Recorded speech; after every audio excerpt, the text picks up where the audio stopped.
Pintu ruang bawah tanah bergetar semakin keras. Debu jatuh dari langit-langit. Lampu gantung tua berayun-ayun seolah tertiup angin yang tak terlihat. Brak-brak, kayu pintu mulai retak. Dari celahnya, bayangan hitam merembes keluar, merayap seperti ular di lantai, menyusul Raka dan teman-temannya. Bima menjerit, "Rak, dia masih ngejar. Kita harus keluar dari rumah ini sekarang juga." Wira masih terengah mengangguk cepat. "Kalau kita tetap di sini, kita mati." Raka berdiri, lututnya masih lemas, tapi matanya menatap pintu depan rumah. Pintu itu tertutup rapat. Rantai berkarat melilit erat. Pintu depan terkunci. "Kita harus cari jalan lain," katanya terburu-buru. Tiba-tiba, suara jeritan perempuan terdengar lagi, kali ini dari seluruh penjuru rumah. "Kalian tidak bisa lari. Kalian sudah terikat." Dinding ruang tamu retak, cat-cat tua terkelupas, jendela pecah sendiri, dan angin kencang masuk membawa bau anyir. Lantai berderit, seolah rumah tua itu hidup dan marah. Raka melihat ke arah tangga menuju lantai 2. "Kita ke atas. Mungkin ada jendela atau balkon buat kabur." Mereka bertiga berlari menaiki tangga, meski setiap langkah terasa seakan tangga akan runtuh. Di lantai 2, koridor panjang gelap menyambut mereka.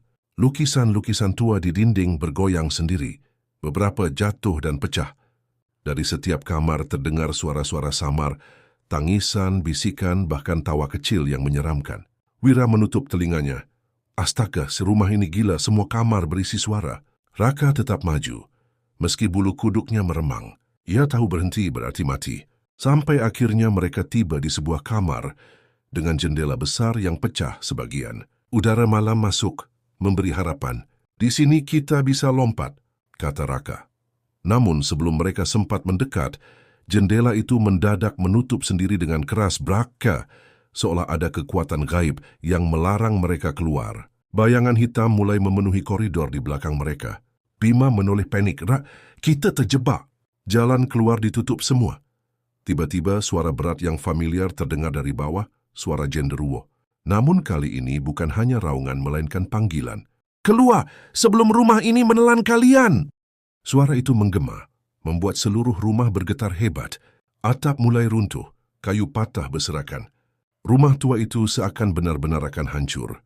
Raka menoleh ke jendela yang terkunci tadi, lalu ke Bima dan Wira. "Kalau kita nggak bisa keluar lewat cara biasa, berarti kita harus paksa." Dengan sisa tenaga, Raka mengambil kursi reyot di kamar itu dan mengayunkannya ke jendela. Kaca pecah berhamburan, membuka celah menuju dunia luar. Angin malam segar menyapu wajah mereka, seolah memberi secercah harapan di tengah teror. Kaca yang pecah masih berserakan di lantai. Angin malam masuk deras. Dari luar jendela, terlihat halaman penuh rumput liar dan gelap gulita. Hanya diterangi cahaya bulan pucat. "Cepat lompat sekarang!" teriak Raki sambil menghela napas berat. Bima menatap ke bawah, wajahnya tegang. "Ini lumayan tinggi, Rak. Kalau salah mendarat bisa patah kaki." Raka menoleh tajam. "Kalau kita nggak lompat, kita mati di sini. Pilih mana?" Suara jeritan dari koridor belakang semakin dekat. Bayangan hitam melata di dinding, merayap cepat. Bentuknya makin jelas menyerupai tangan-tangan panjang yang siap mencengkeram. Wira menjerit, "Aku duluan." Tanpa pikir panjang, ia melompat keluar jendela. Tubuhnya terhempas ke semak liar di bawah. "Ah!" teriaknya, tapi ia masih bisa bangkit meski terhuyung. Bima menelan ludah, lalu ikut melompat. Ia mendarat keras, meringis kesakitan sambil memegangi kakinya. Sial, tapi masih bisa jalan. Raka bersiap menyusul. Namun sebelum melompat, bayangan hitam sudah sampai di ambang pintu kamar. Dari kegelapan muncul wajah perempuan menyeramkan dengan mulut robek. Matanya kosong. "Kalian tidak bisa lari." Bayangan itu menjulur panjang melilit lengan Raka. Ia berteriak keras. Tubuhnya tertahan di jendela. Dari bawah, Bima dan Wira melihat panik. "Rak, lompat cepat." Raka berusaha menarik diri, tapi cengkraman bayangan semakin kuat. Suara-suara bisikan memenuhi kepalanya. "Tetaplah di sini, kau milikku, jangan pergi." Matanya mulai berkunang. Ia hampir menyerah sampai tiba-tiba suara raungan genderuwo terdengar lagi. Begitu dekat, seolah berasal dari dalam dinding rumah. Dinding kamar retak, dan dari celahnya tangan berbulu besar menghantam bayangan yang melilit Raka. Cengkeraman itu pecah seketika. Bayangan berteriak panjang sebelum menghilang ke udara. "Pergi! Suara genderuwo menggema seakan mendorong Raka keluar. Tanpa ragu lagi, Raka melompat melewati jendela. Ia jatuh berguling di tanah. Napasnya terengah-engah, tubuh penuh luka. Mereka bertiga kini berada di halaman, menatap rumah tua itu yang bergetar hebat. Jendela-jendela pecah sendiri, atap runtuh, dan suara jeritan perempuan menggema dari dalam lalu mereda, berganti keheningan yang mencekam. Namun, satu hal membuat mereka semua membeku. Dari balik jendela lantai 2, tampak genderuwo bermata merah berdiri. Ia tidak mengejar, hanya menatap mereka dengan sorot tajam, antara amarah, kesedihan, dan peringatan. Wira berbisik ketakutan, dia masih di sana. Raka hanya bisa menatap balik, tubuhnya gemetar, sebelum akhirnya menarik Bima dan Wira untuk pergi menjauh dari rumah itu. Malam begitu sunyi setelah rumah tua itu berhenti bergetar. Hanya suara jangkrik dan desiran angin yang menemani. Namun keheningan itu terasa salah, terlalu hening, terlalu menekan. Raka, Bima, dan Wira berlari menjauh dari rumah, menembus ilalang dan semak belukar di sekitar halaman.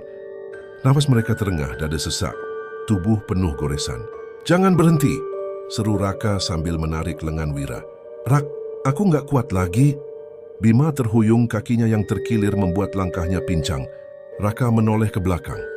Rumah itu semakin jauh, hanya siluet hitamnya yang terlihat dalam cahaya bulan. Namun ia masih bisa merasakan tatapan genderuwo menembus punggungnya. Sampai akhirnya, mereka tiba di jalan setapak yang pernah mereka lalui ketika pertama kali datang. Lampu jalan redup di kejauhan, tampak seperti harapan. Kita hampir sampai, ayo. Tapi sebelum benar-benar keluar dari area rumah, suara berat itu terdengar lagi, menggema di telinga mereka. "Jangan pernah kembali. Siapapun yang masuk ke sini tak akan pernah selamat."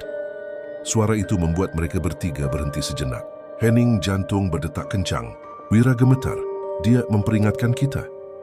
Raka menunduk, teringat pada bagaimana genderuwo tadi menolongnya dari bayangan. Ada sesuatu yang aneh. Makhluk itu bukan hanya penjaga, tapi juga seolah terikat pada rumah tersebut. Tanpa menjawab, Raka hanya mendorong teman-temannya agar terus berjalan. Mereka akhirnya berhasil mencapai jalan utama. Mobil tua yang mereka parkirkan masih ada di sana. Bima cepat masuk ke kursi depan. Wira tergopoh ke kursi belakang. Sementara Raka mengambil alih kemudi. Tangannya bergetar ketika menyalakan mesin. Mobil meraung, lalu melaju meninggalkan area terkutuk itu.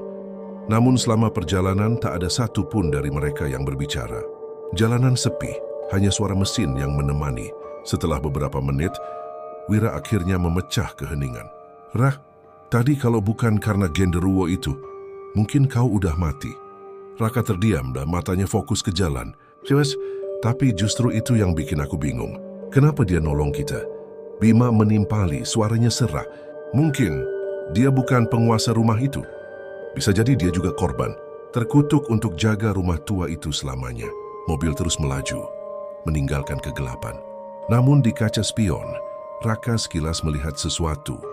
Bayangan besar berdiri di ujung jalan, seolah mengawasi kepergian mereka. Ia berkedip, dan bayangan itu lenyap. Raka menggenggam erat setir. Dalam hati ia tahu, meski mereka selamat malam ini, bayangan rumah tua dan genderuwo itu akan selalu mengikuti mereka, entah dalam mimpi, entah dalam kenyataan.